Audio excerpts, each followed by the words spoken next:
check has not been cashed. We still pay Cuba every year to lease Guantanamo Bay. We're still paying for that? Yes, still paying for it. Yes, it's on lease, legally. But Fidel Castro says he will never cash any of that check because it's blood money. So they keep piling the checks in Havana. Okay, so they're not cashing the check, but we continue to pay the checks. And so that's it. And this is one of Castro's kind of things. That's correct. We keep paying, but he's not cashing any of it. So we have to leave Guantanamo Bay. He's not accepting a dime for it because he believes it's blood money. Now, having said that, what are the problems in Cuba? You have a lot of problems that are hidden. First of all, the demography. Some statistics that just came out, some say, well, Cuba is about, 55% white, 45% black. But then some statistics say, no, it's 55% black, 45% white. The 55% black might make more sense because after the revolution, you remember there was a whole lot of flight, of particularly middle-class whites, predominantly who left the country, thus making the black population, on the ascendancy. So that's a big problem. Up to today, the racial disparity in Cuba. It's a real racial thing in Cuba. Yes, even though, officially, it's a classless society.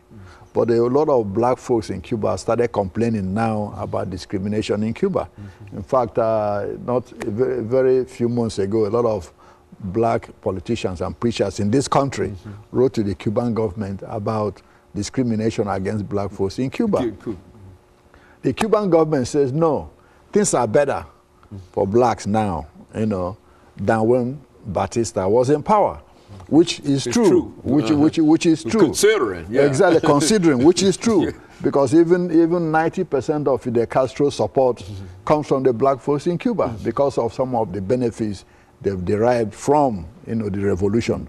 But things are not rosy. You know what I mean? It's not a worker's paradise, as anybody might assume. Now, what might say, well, since 1959, what are the accomplishments of the Cuban Revolution? What are its failures? Let's start with some of its successes. Yeah, one can say in the medical field, Cuba probably has one of the best medical facilities and systems in the world today, regardless.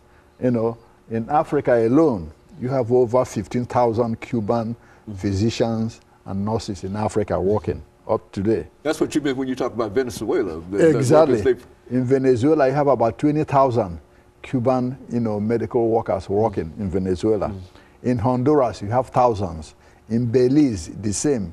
In Bolivia, the same. In most third world countries, in fact, overseas, you have at least, at the minimum, 100,000 Cuban, medical workers working.